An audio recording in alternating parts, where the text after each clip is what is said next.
Hello, BookTube. I've got a little mail for you today on a nice warm Saturday. Some periodicals and some mail that was opened off camera, and also a couple of boxes. So plenty to keep us busy. One of the periodicals is the greatest of them all, the TLS, the Times Literary Supplement. This has lots and lots of interesting stuff in it. I was marking lots as I was going along. For instance, one of the things that's in this issue that's I wasn't expecting it, but I'm very happy to see it, is that the TLS yielded to the social phenomenon of Barbenheimer. Those of you who, well, the thing about, I was going to say those of you who don't know what I'm talking about, but the thing about social phenomenon is that you do. You do know what I'm talking about now. Unlike with news, with massive earthquakes, political upheavals, you might not know that if it's not happening in your own backyard, but with pop culture phenomenon, you tend to know. And the phenomenon I'm talking about is that Oppenheimer and Barbie came out at the same time, and it's a weird confluence. You can't manufacture it, you can't make it happen, but it did, and so the TLS did. I don't actually agree with this. They gave a full spread of the paper, one full page for Oppenheimer and one full page for Barbie. For movie reviews, as if there weren't books out in the world. but the reviews themselves were very, very good. Miranda France does the review for Barbie, and at one point she has a very dry sense of humor throughout the whole thing. At one point she says, talking about Barbie, her friends, all different versions of Barbie, look amazing. Several of them have won Nobel Prizes, and others sit on the Supreme Court. Everyone is happy, apart from would-be boyfriend Ken, winningly played by Ryan Gosling, whose job description is simply beach, and who feels emasculated, not least because he has no genitalia. Pretty neat.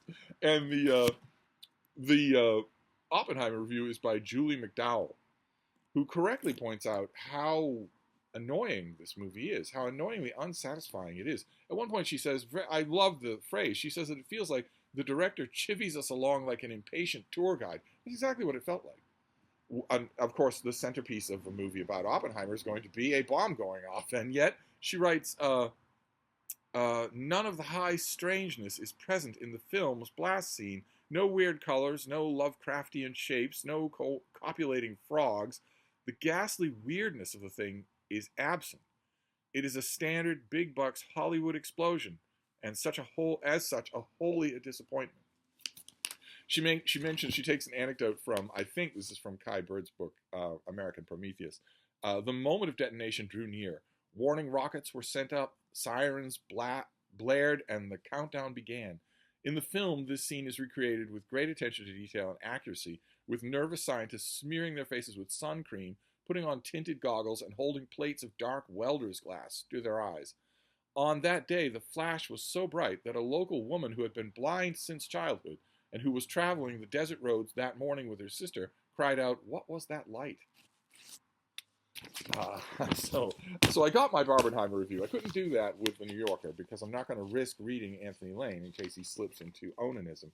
But I did get it in the TLS. And I also got Laura Tunbridge. I'm pretty sure that this is roughly the 50th issue of the TLS in a row where men are simply not allowed to write for the magazine. But this Laura Tunbridge reviews a big new biography of Franz Schubert by Lorraine Byrne Bodley that I have and that I read and really liked. And there's a curiously courteous roundabout way that Laura Tunbridge writes about one aspect of Schubert. Of course, when you're doing a long biography of Schubert, you want to talk at least a little about his sexuality. You want to speculate at least a little about that. You're sort of incumbent on you as a biographer.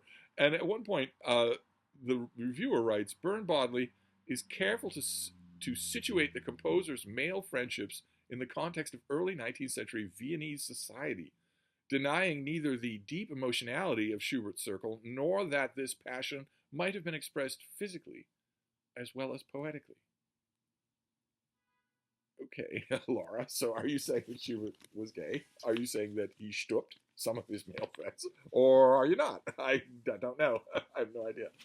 In the fiction section, there's a long review by Anna Aslanian of The Future Future by Adam Thirlwell, which I don't know that does Thirlwell have an American publisher? I don't think that he does. Uh, so I don't know that I'll ever see that book, and I have read some of him, and I've really liked it. There's a roundup review here of 3 books about writing that amazed me, because one of the books is where do we go here? Oh no, it's not. It's not the writing about reading thing. Let me find it here. No, it's this one, which I also got. This is uh, Irene Vallejo's book Papyrus, which is about books and paper making in ancient Egypt. And I read it, and it had a huge red warning sign all over it saying you may not criticize this book. You can read it, but I want to be cheered. I don't want anything else. This is not history that I'm doing. This is a therapy session. And the reviewer acknowledges that and still manages to say some critical things about the book. Says that it's what is it here? It's a translated work, and the reviewer says that sometimes the original writing is saccharine and self-indulgent. Sometimes saccharine and self-indulgent. I thought that was amazing, considering the bright red warning sign. And the reviewer even acknowledges the bright red warning sign. Writes, in one unusually haunting moment, Irene Vallejo remarks that the bullying she experienced as a girl created, quote, the darkness that nurtures this book and perhaps everything I write, close quote. The episodes she recalls are extremely sad, but from their shadow, a learned philologist and protectrix has emerged. Perhaps papyrus will help us all keep from burning what we have a duty to preserve. That passage that's quoted there is one of innumerable passages throughout the book that made me think, okay, you have learned the lesson of the 21st century. You are telling critics that this book is critic-proof, and that if I say it's sloppy or bad, you'll go into trauma and you may kill yourself. So I can't do that. Are we going to get some video? Oh, we are. Ooh, very nice. Ooh, stretched all the way to her toes, to the tips of her toes. Good Lord.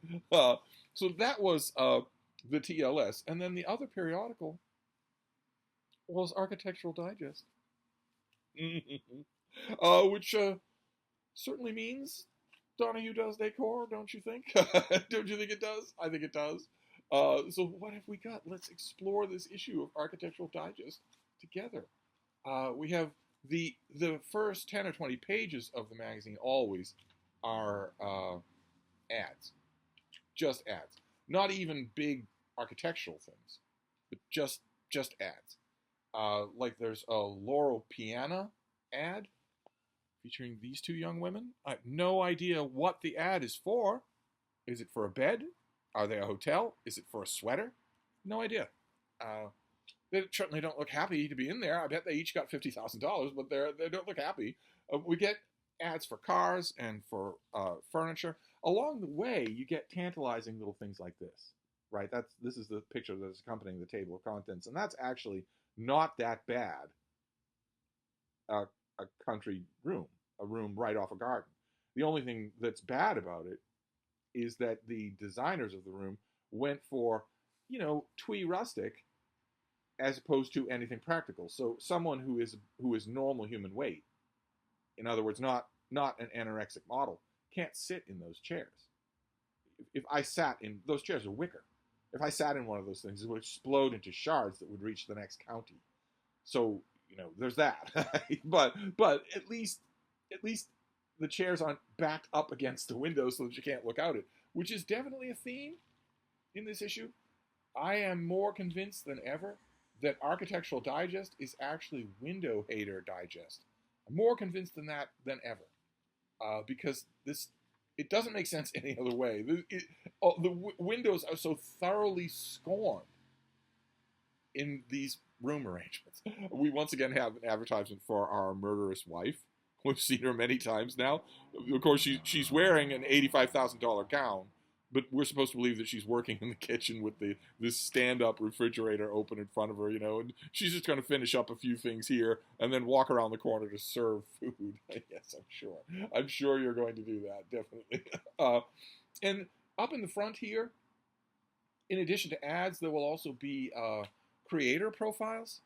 Designers will put together a whole page to show their own work, so that if you have ridiculously disposable income and you're paging through Architectural Digest, you might be thinking, well, I kind of want a new interior in my third house. These form a kind of quick job application for some of those interior designers, which, since that's the reason for these things, it always amazes me when the job application is done poorly. You'd think that you would have, even if you yourself don't care, you'd think you would have people who would stop you from doing it. Like, for instance, take a look at this. This designer's name is Josh Green. And this is the page that he put together. Now, I know we're dodging here because I'm using a potato to film this video, and there's dodgy light here, but he is half in shadow. In this photograph of him, he is half in shadow, and unless you're interested, if you're interested in looking at him, good luck, because he's half in shadow. But because he's half in shadow, if you're not interested in looking at him, if you're interested in looking at what he does, this whole side of the ad is wasted because you can't see anything else. It's all in shadow. It's all poorly focused. And the same thing here. Look, these are his other two choices to make some sort of an impression on you. What are these? They're all in shadow. It's impossible to make out any kind of detail. It's just a waste to do your page like that. I'm not blaming him, but surely someone had to look at that before it went to Architectural Digest. God only knows how much money it costs to do such a thing. But they also have little features here like discoveries. And here under discoveries, we get a children's room. And you know what that means for Architectural Digest? A giant stuffed emu. No, that's not right. Well, there are all kinds of stuffed animals in this room. I think this thing is stuffed as well. Because most of these people don't have any congress with anyone who could. Maybe they bought a child. They could have bought a child in Indonesia. But I don't see any giant stuffed giraffe. This is a stupid display children's room. But there's a giant stuffed emu instead. Don't tell me we're going to have a kind of a break in our ritual. No way. It can't happen. But when you go through all of these ads, all of this stuff, all these various ways that you can mangle a home that has good bones. Some of these rooms have good bones, but that's not going to matter. If you go at them hard enough, then I noticed this for another discovery. You have this hideous space. It's all sharp angles. Be sure not to cut yourself on literally anything, including, I guarantee you, the host and hostess. But on the bottom picture here, way in the distance, you can't really make it out, God forbid, someone is actually, what's that word again? Honey, Google it for me. Oh, they're reading. Someone is reading. It's way over there. So you don't pay attention to it. Hurry on. Move on right away. But when you're done with all of these ads, then you get to the features in the back of the magazine. You get to people's homes. There's a couple here. John Legend and Chrissy Teigen have a home in Beverly Hills. And it's monstrous. Absolutely monstrous. And here, once again, a child is playing with a giant stuffed animal, but it's not a giraffe. It's a dog. And here you have, I guess, this is the living room, except there's probably a little sign right at the beginning that says, please no living. Because what is this? What is that space? What are gigantic marble shelves with things on them? A gigantic counter with... What is this? You can't do any living here, so maybe that's not the living room. Maybe it's some sort of audition space. Here are the stairs, fit for tumbling while drunk and landing with a broken neck. Sissy? Oh my God, Sissy! Here you have the dining room. Oh, don't you want to just cuddle up? Doesn't that just make you feel so comfortable? There's the dining room. What you don't know, but I can give it away here for, what was it, John and Chrissy? If you're at this dining room and they don't like your conversation, these tube chairs actually suck you down into the floor and you end up somewhere on the other side of the world like on The Simpsons. And the lights are contained on a sinuous vine that doesn't look satisfactory at all. So it looks like while you're eating your postage stamp meal here at this dining room table, worried about whether or not you're going to get sucked down a chute, you're also worried that the light fixture is going to fall onto the table and electrocute you all. Here's a little study. I think that thing in Hollywood is called a chair. I once again want to point out, I'll make the same point. See, Window Haters Digest. Who gets this chair? The loser? The person who grosses the least in their Marvel tie-in movie? I once again want to stress that if your architecture is not making me and my friend Deb comfortable, then it's failing. It has to make us comfortable. Yes, we are old and ungainly and disheveled and sweaty, but we're also pretty cool. You're going to want us to be in that room more than anyone else. And if the architecture and the furniture disallow that, we're going to go elsewhere. We're going to go to the nearest speakeasy, or maybe make our way up to the old house in Vermont and descend on Mark and his family. But we're not going to stick around with you if you're giving us foam constructs instead of chairs. But we saw that, what's their name again? Chrissy and John have children. Here we get bar/trophy area. You've got a piano that you are absolutely not allowed to touch. I guarantee you that there is a member of the domestic staff in this hideous mansion whose only job is to shoot people who try to use the piano. I guarantee it. But they have children. So is it possible?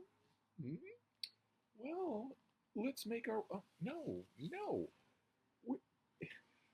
We're obviously headed up to the children's room because it's built like a fun bungalow. Yay! Children don't like privacy. Children only want to be on display as props. But that's a giant stuffed llama. What is going on here? Architectural Digest is throwing us one feint after another. We don't want a giant stuffed llama. We want, we want, did you say a giant stuffed giraffe? How about two? These people are all the same. They have no idea who their children are. They have no idea what the names are. They don't know anything about real life. They only know about what they see in movies. And in movies, children have giant stuffed giraffes. No child wants such a thing. No child plays with such a thing. These things creep children out, as well they should. It's a total disconnect. Children don't want, you've got bunk beds that are shaped like a car. Now, this is just adults fulfilling fantasies about children. That's all.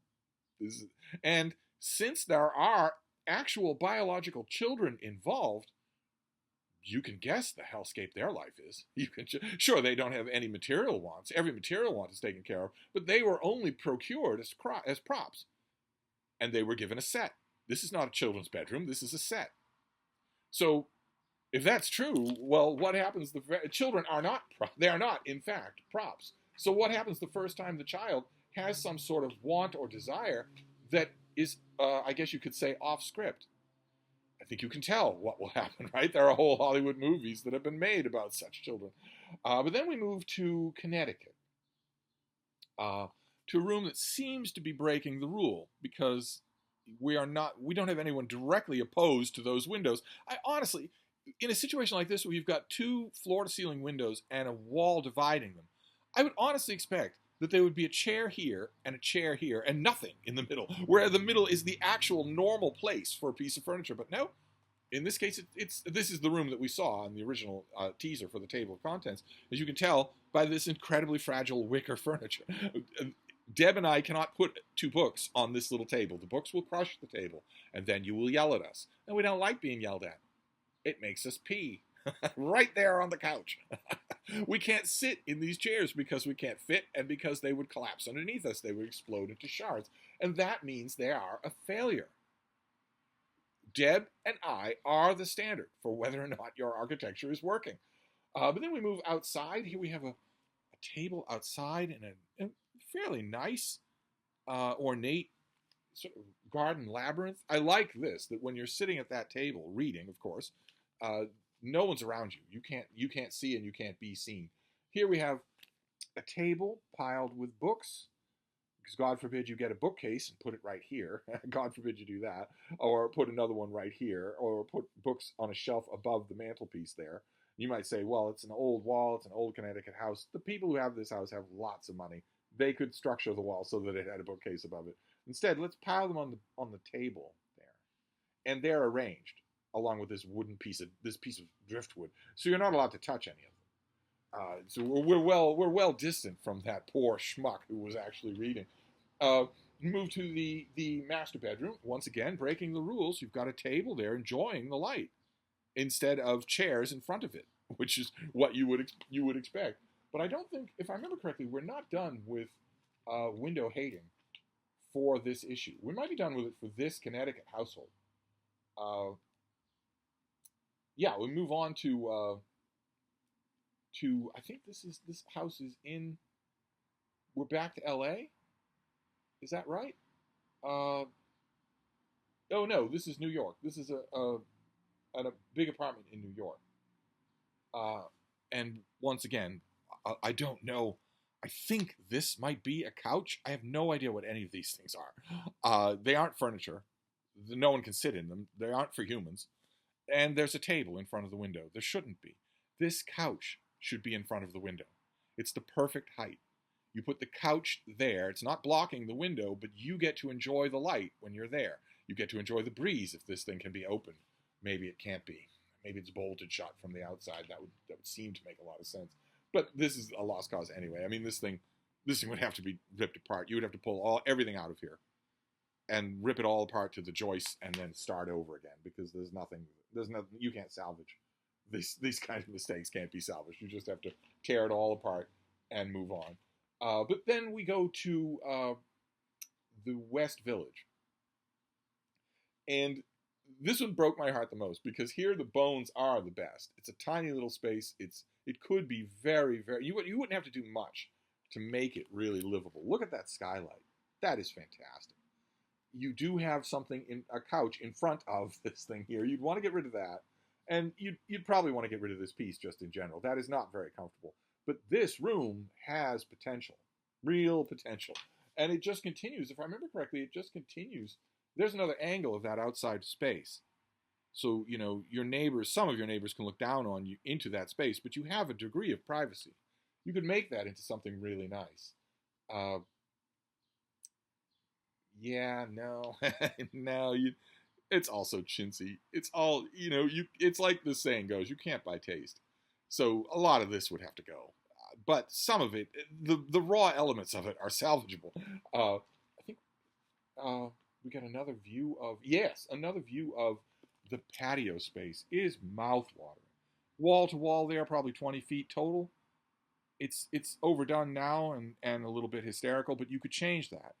You really could. You could change that. I would probably put a trellis here along this wall, an ivy entwined trellis around this wall. Maybe lodge it right here and have a roof of the trellis going out to about halfway. Because you don't have complete privacy. Your neighbors can look down on this space. So you want a kind of a natural bower. You want a trellis that extends out to about the halfway spot. You definitely don't want to block the whole thing, but about the halfway spot so that if you want, you can just sit at this table. I actually wouldn't. I would have reclining couches out here, but so that you can go underneath the trellis that would extend here and get complete privacy from, prying neighbors. This, I think, is a table, but it has the right idea in what it's mimicking. I would put a fountain here. Absolutely, a fountain there of some kind.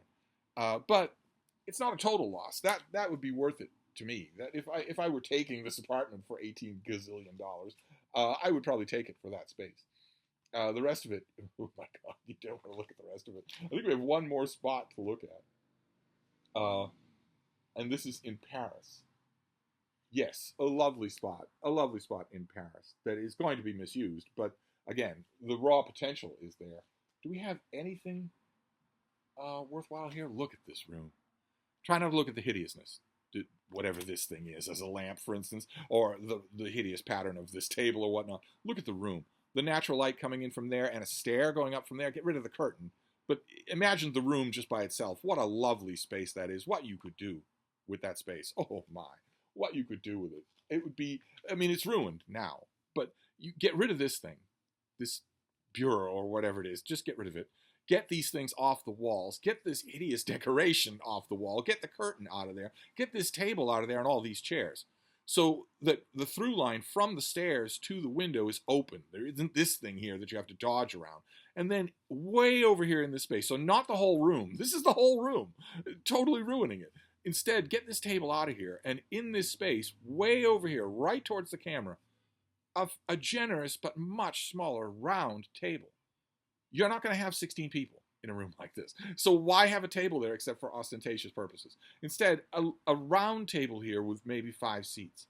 But with the whole room open, the through space is the whole point of this. So it's ruined here, but it doesn't have to stay ruined. All this stuff is movable. A lot of the rest of these, a lot of things in these. Yeah, look at that staircase. How wonderful. Try to block out the stupid carpet. Try to block that out and just concentrate on the physical location here. You could make something out of this. Like, that's the main living room in this loft, and it's absolutely hideous. Absolutely hideous, but it doesn't need to be. And that, oh my. You get rid of the brutalist cubes, get rid of the stupid chairs, the torture devices, and just fix it up into a human space, and it would work. So that's our lesson there for Architectural Digest, is that if you human your space up, you can't go wrong. And also, when you're in doubt, when you're a Hollywood couple of some kind or other, and you're in doubt about your gigantic, ominous toy giraffe, then get 2 of them. But anyway, let's look at the mail. For instance, we have a 2023 release, a romance novel, a Regency romance. This is by K.J. Charles, and it is a gay Regency romance. It's The Secret Lives of Country Gentlemen. And there are our 2 heroes with, I think, a frog on the cover. One of our heroes suddenly inherits a house on the Romney Marsh, and there is a young man there. Both these guys are gorgeous. And the young man who sort of has the unofficial kingship of Romney Marsh is a man with the last name of Doomsday.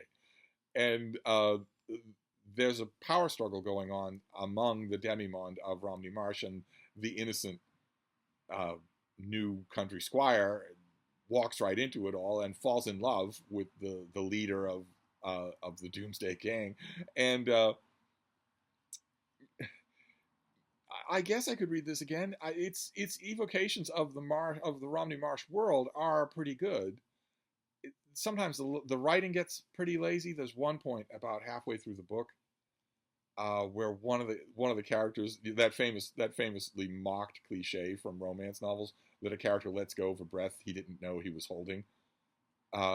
In about halfway through this book, one of the characters, we're told, lets go of a breath he very much knew he was holding, and that's the author knowing that the cliche is there and not willing to just walk away from it. You can't save a cliche. You have to just walk away from it. You can't change the cliche of he let go of a breath he didn't know he was holding to he let go of a breath he very much knew he was holding.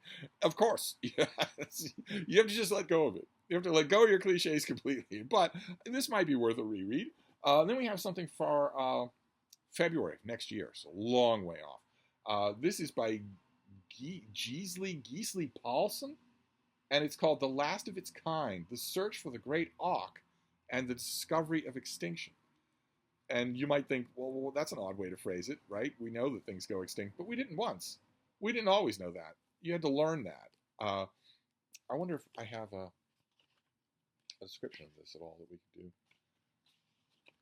Very bad. Oh, no. There's no paperwork at all. Well, let's do, there are blurbs on the back only. I know this, roughly what this will be about. Let's read, Tim Burkhead wrote Birds and Us. Pretty good bird book. Let's read what he has to say. Iceland is where, in 1844, the last great auks were seen and killed, an event documented a few years later by British ornithologists John Whalley and Alfred Newton. Using Whalley's long-forgotten notebooks, Icelandic anthropologist Gisli Paulsen has created a marvelous and penetrating biography of a bird whose extinction is a powerful reminder of our own culpability and vulnerability. And I'm pretty sure that's what the subtitle is going to mean. Not that it's going to mean that people suddenly realize that things could go extinct. That the means of humans to predate had reached a point where you could render an entire species extinct in very little time. Very little time. Even by the lower mortality standards of the day, the great dodo of the Mauritius Islands was rendered extinct in easily the span of half of one lifetime. And the same thing is true, as we've seen many times before on this channel, of the American buffalo, the American bison.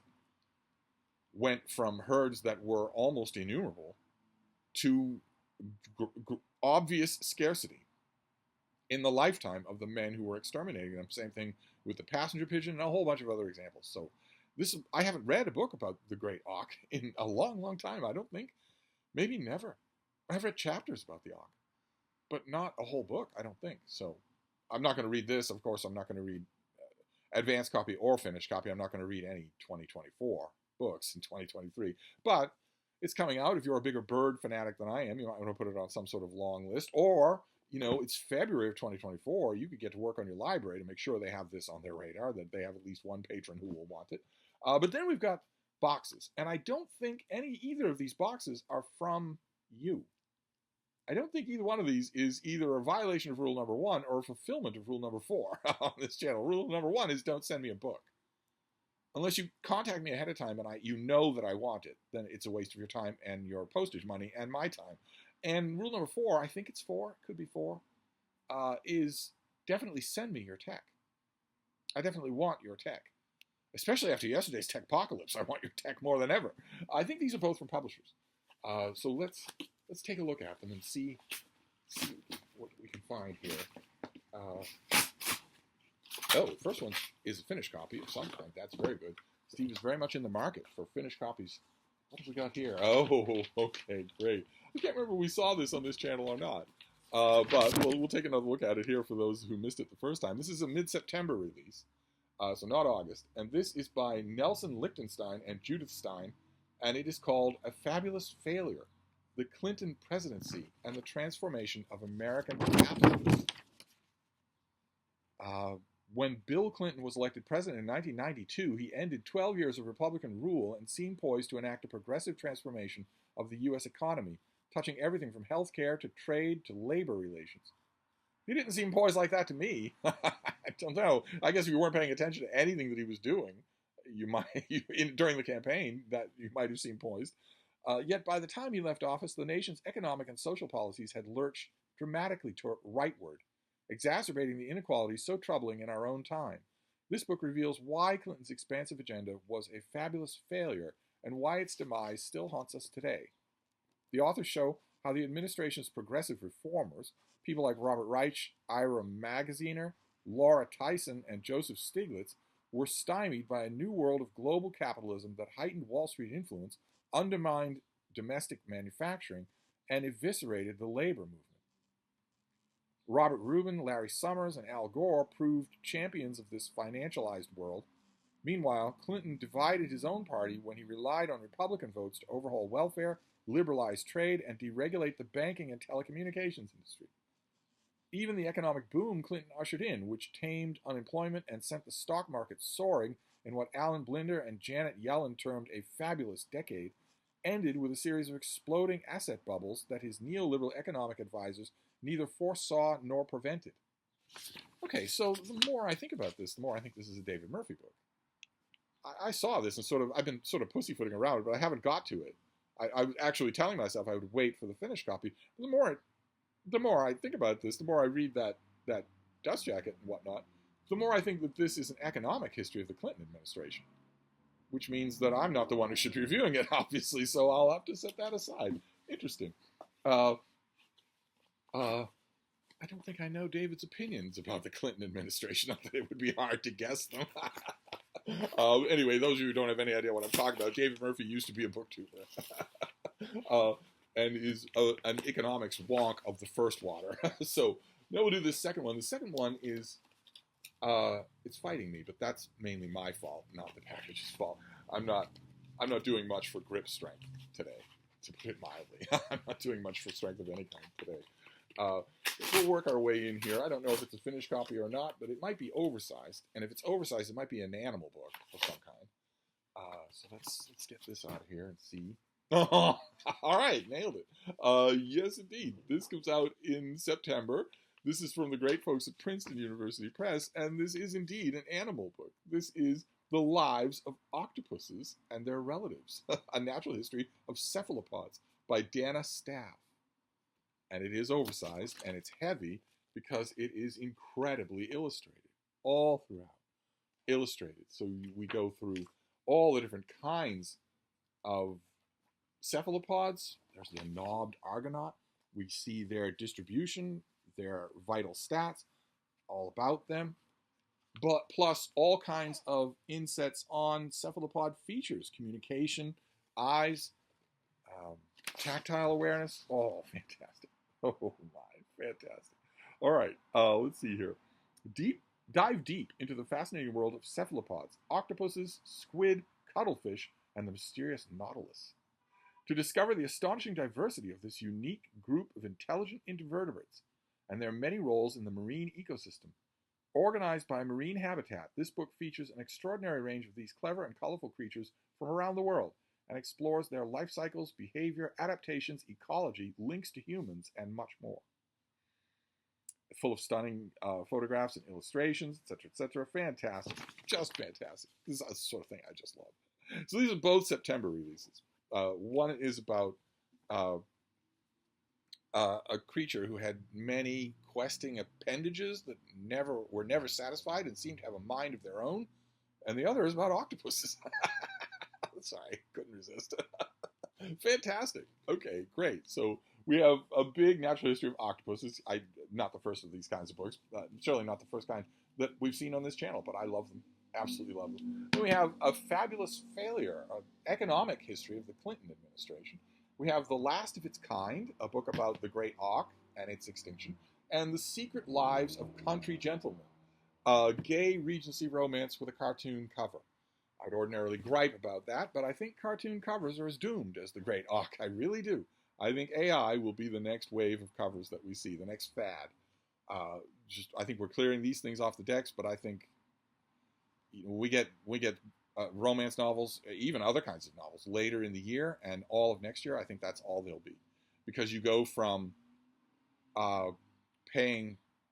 finding an artist, negotiating with them, sending them all sorts of ideas. All of the test markups that they send back are bad or poor or misjudged or don't correspond with what you sent them, or maybe they're fussing, or maybe you don't want to pay them. And all of a sudden you're presented with an alternative that doesn't even think, and that gets you back 10 beautiful alternatives in 10 minutes. And that doesn't cost you anything.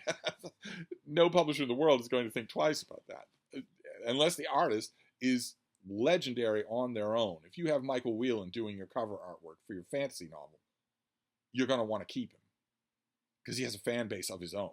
If Frank Frazetta were around, you'd want to keep him. But otherwise, no. But anyway, that's the mail for today. A bunch of books and some magazines. So I'm going to wrap this up at long last. Good Lord, this was long. Sorry about that. I'll be back. Thank you, BookTube.